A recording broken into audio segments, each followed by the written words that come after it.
Well, I'm joined in the studio by Marco Vicenzino, our global affairs analyst. Marco, get the sense that the policy on Afghanistan has changed from the United States' perspective.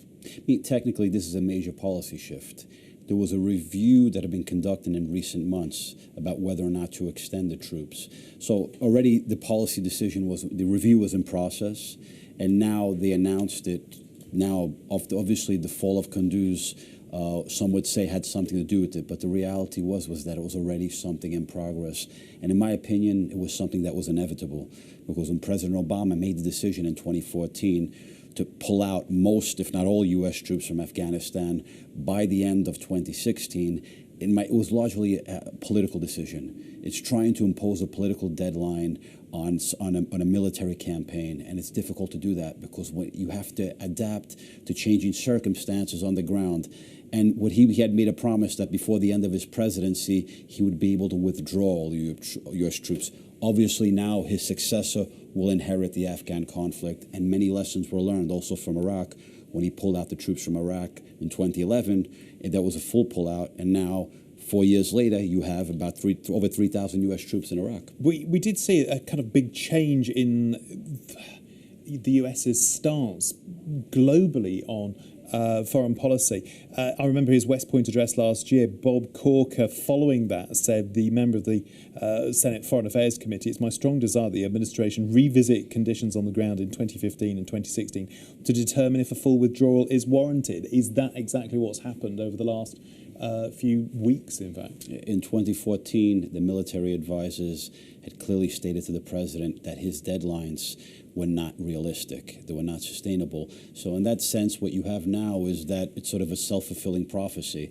The president, obviously the president, you have to give him credit that he's proven flexible in a way that he said, okay, my deadline didn't work out, now we have to adapt and extend the troops. But I think what happens here is that a lot of this could have been avoided. And these policy shifts, and in Afghanistan, since the beginning of his presidency, there have been various policy shifts on the campaign, on the Afghan campaign. Remember, Afghanistan was a cornerstone of his foreign policy in 2008, but the numerous policy shifts also emits conflicting signals to our allies and to our friends in Afghanistan also.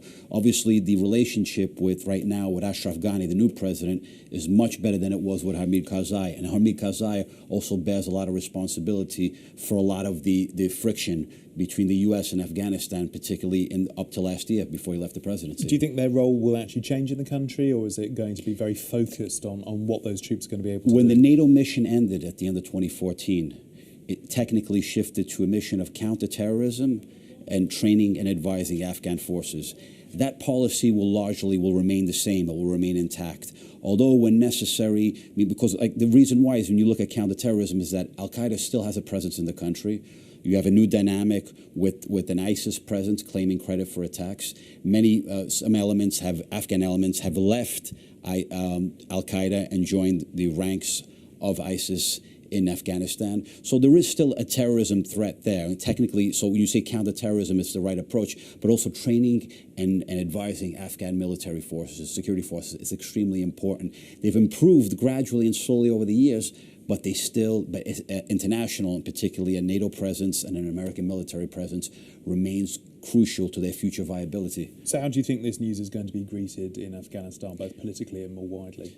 The political establishment in Afghanistan has been asking for an troop extension for quite a while now, and it was underscored when Afghan officials met with the president in New York at the end of September during the UN meetings. A specific request was also made then. So I think it's within the establishment, also amongst ordinary Afghans. Many ordinary Afghans don't want a massive military American presence, like up to 2011, you had over 100,000 American troops there, but they want a certain amount of military presence in order to be able to sustain the Afghan government and to help out the Afghan national security forces over time. So I think there's a lot of relief amongst ordinary people also. Marco Vicenzino, we'll leave it there. Thank you very much. Thank you.